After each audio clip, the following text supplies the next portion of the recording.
On the bustling waters of the Mississippi River, there was a man known far and wide as the Riverboat Gambler. His name was Jack Malone, a tall figure with a confident grin and eyes that sparkled with a mischievous glint. Jack had spent years mastering the art of gambling, becoming a master of cards, dice, and the ever-changing tides of luck. He moved from one riverboat to another, captivating audiences with his daring games and quick wit. Jack's reputation was both admired and feared. Many believed he drew luck from the river itself, winning games that seemed impossible. He wore a well-worn cowboy hat that had seen its fair share of late-night games and morning sunrises, and his hands were always ready to shuffle cards or roll dice. People whispered stories about him. Some said he could make the cards dance to his will, while others warned that crossing him at the table was like tempting fate. But beneath the surface of his charming demeanor, Jack had a restless spirit. With every game won, he searched not just for coins but for something more, a thrill beyond the last hand dealt. The river was his stage, full of adventure and danger, beckoning him to take risks. Little did he know, the day would come when his courage would pull him into a situation far more perilous than any card game. Fate had its own plans for Jack Malone, starting with a twist of the river that would change everything. One sunny afternoon, as Jack Malone leaned over the side of the riverboat, the gentle sounds of laughter and music surrounded him. Suddenly, his attention was drawn to a commotion on the riverbank. A crowd gathered, gasping and pointing toward the raging waters. Jack's heart began to race as he squinted to see what was unfolding. In the turbulent rapids, a young boy struggled frantically, flailing his arms as helplessness washed over him. Without a second thought, Jack sprang into action. He didn't contemplate the risks, instinct kicked in. He grabbed a nearby life ring and dove off the side of the boat, slicing through the cool water with determination.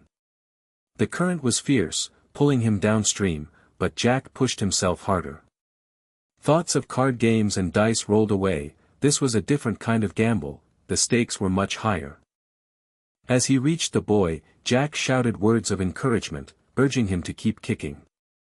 The child's wide eyes held fear, but there was also a flicker of hope. With quick thinking, Jack secured the life ring around the boy's waist and began to swim back toward the bank. Each stroke felt like a battle against nature itself.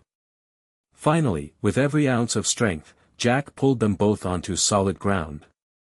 The crowd cheered, but Jack wasn't done yet. He knew that saving the banker's son would bring consequences that were just beginning to surface.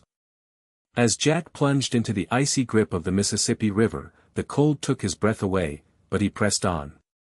The current thrashed around him like a wild animal, pulling him further downstream. With each stroke, he felt the power of the water trying to drag him under, yet determination surged within him.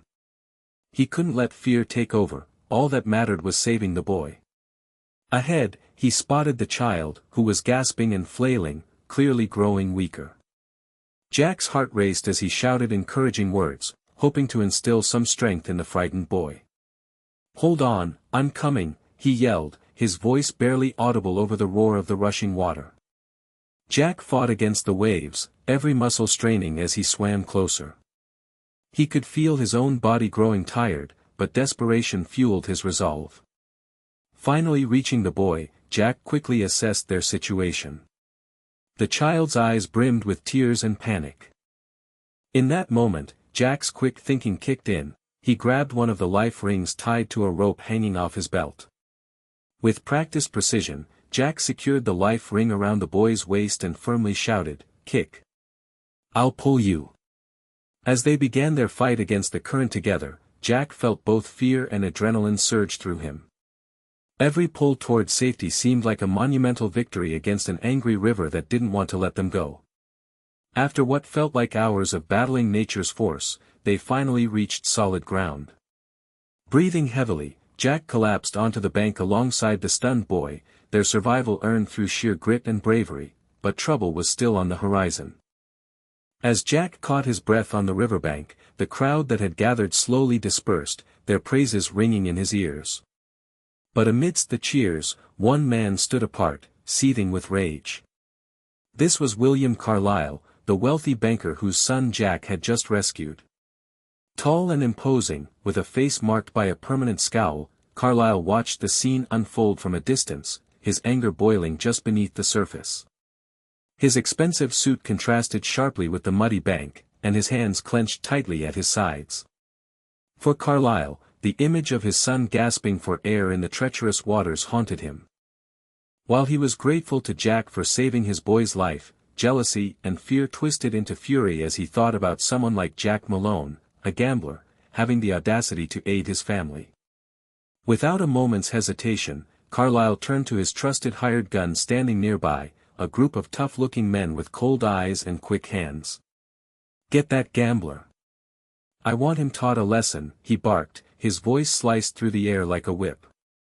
The hired guns nodded silently, understanding all too well what their employer wanted. As they moved toward Jack with threatening steps, the urgency of the situation escalated.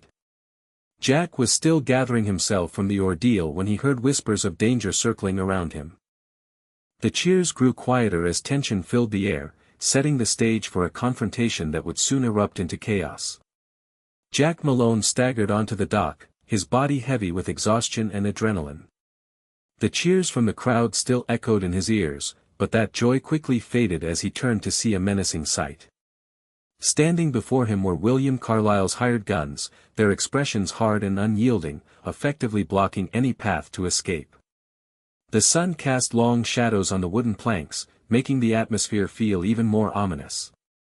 Jack's heart raced as he recognized the danger. These were not just any men, they were tough, ruthless enforcers ready to follow their employer's orders without question.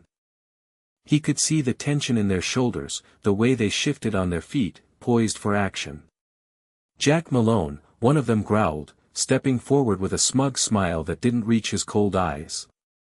"You've made quite a name for yourself today. Saving the banker's son, huh? But you've crossed a line." Jack's mind raced as he weighed his options. He had no weapon but his wits and charm, skills he relied on at the gambling table. "I saved your boss's son," he retorted, trying to sound confident despite the pounding of his heart. "That should count for something." But the men only laughed darkly, their intentions clear. Jack could feel the noose tightening around him as they closed in. Every instinct urged him to flee, but he stood firm, knowing that this confrontation was far from over. The stakes were high, and he would need every ounce of courage he had left. As the hired guns closed in, Jack felt the weight of their stares, but he knew he had to think fast. "Gentlemen," he began, raising his hands in a gesture of peace, "let's not be hasty. After all, I just saved your boss's pride and joy from a watery grave." He flashed a charming smile, hoping to ease the tension. One of the men scoffed and took a step closer. "Pride? You think saving that brat makes you a hero? You've overstepped your bounds, Malone." Jack narrowed his eyes slightly, ready to pivot his approach. "Overstepped? Perhaps. But think about it, I'm worth more alive than dead. The banker wouldn't want a scandal, or worse, the loss of his son's savior." He leaned forward slightly, as if sharing a secret. "Imagine the story in the papers if a local gambler became a folk hero instead of a criminal." The men exchanged glances, momentarily unsure. Jack seized that flicker of hesitation and continued, "You see, I'm no threat. I'm just a man who took a chance, a gamble, if you will, on doing what was right." He paused for effect, letting his words sink in. "Why not let me leave here today on good terms? You can tell Carlyle I'm nothing but a friend." Gradually, he could see some skepticism soften into curiosity among them. Jack held on to that thread of hope, knowing that charm and cleverness might be his only way out of this dangerous game. Just as Jack felt a glimmer of hope, the imposing figure of William Carlyle stepped onto the dock, his face twisted in fury. The crowd parted, and all eyes turned to the banker, whose presence radiated authority and menace. "What do we have here?" he sneered, surveying Jack and his hired guns. "A self-proclaimed hero who thinks he can play savior without consequences." Carlyle's voice boomed across the dock, sending a chill down Jack's spine. "You've embarrassed me today, Malone. My son nearly drowned because of your reckless bravado. He took a step closer, anger simmering just below the surface. I should have you thrown into the river yourself. Jack stood tall, though every muscle in his body tensed at the threat. I saved your son, he reminded Carlyle, but his words were met with a scoff. I don't care how you did it, Carlyle shot back, his eyes narrowing. You've crossed a line that can't be uncrossed. I want restitution for this humiliation. He paused dramatically, letting the weight of his next words sink in. You will pay for what you've done, one way or another. The hired guns shifted nervously, sensing the tension as they awaited their employer's command. Jack felt the ground beneath him shift, he was caught in a web of anger and power. If he didn't navigate this confrontation carefully, the stakes could escalate from mere threats to violence. Carlyle was a man who demanded respect and revenge, and Jack knew he had to think fast if he wanted to survive this encounter intact. Just as the air thickened with tension and threats hung heavy between Jack and the hired guns, an unexpected stir of movement caught his eye. From the crowd, a woman stepped forward, a familiar face among the riverboat passengers. It was Clara, a kind-hearted local who often shared cups of coffee with Jack during his visits to town. Wait, she called out, her voice ringing strong amidst the chaos. You can't do this. Jack saved that boy's life. Her determination instantly garnered attention, the eyes of the gathered spectators shifting to her with curiosity. Jack felt a flicker of hope as Clara continued, he didn't just gamble with cards, he gambled with his life for your son. You should be thanking him. Her passionate defense seemed to resonate, sparking murmurs of agreement among those nearby. Then, to Jack's astonishment, several other locals joined Clara. Old Mr. Thompson, a weathered fisherman renowned for his tales along the river, stepped up and added, the gambler's right. He may play games, but he also takes risks that few would dare. The townspeople began to rally around him, their respect for Jack's bravery igniting a protective spirit. Feeling empowered by this unexpected show of support, Jack glanced at Carlyle's hired guns. Their confidence wavered momentarily as they took in the swelling crowd backing the gambler. Maybe now, with allies emerging from the shadows, he could turn the tide of this confrontation and find a way out without violence. The dock was thick with tension, a standoff forming as Jack Malone faced off against the hired guns, now hesitant but still dangerous. Clara and the other townspeople stood behind him, a wall of support that fortified Jack's resolve. Each side measured the other, the air electric with unspoken threats and potential violence. William Carlyle's hired guns exchanged glances, their confidence wavering under the weight of the crowd's support for Jack.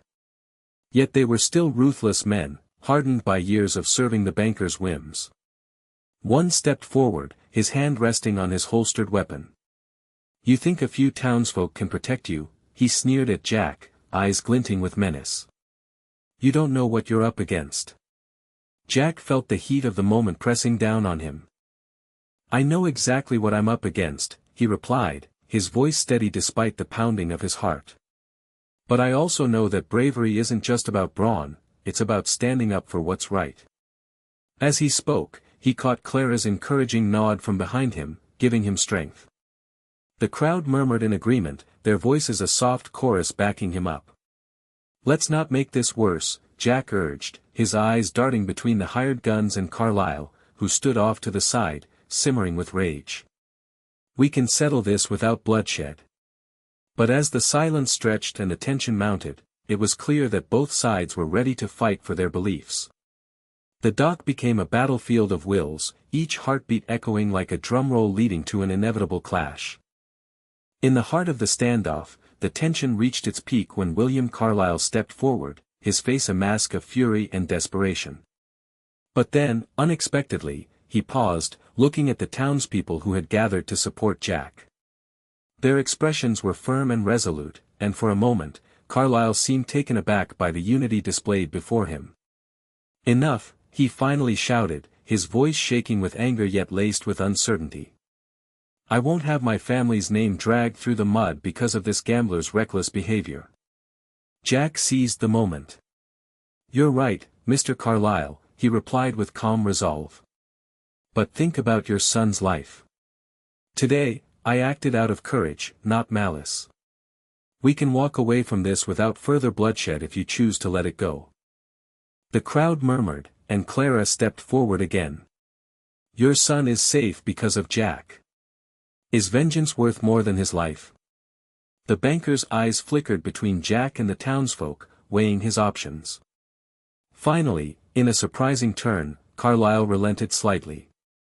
Fine. I'll let this slide, for now, he said, his tone still filled with resentment. But know this, Malone, I won't forget this. With that, Jack felt the weight of the moment lift as the hired gun stepped back. The crowd erupted in cheers, a wave of relief washing over them.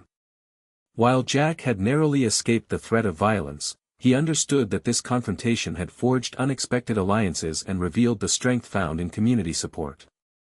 As for Carlyle, he walked away with a simmering anger that would linger in his heart, leaving Jack to ponder the fine line between heroism and recklessness, a lesson learned on that fateful day by the river.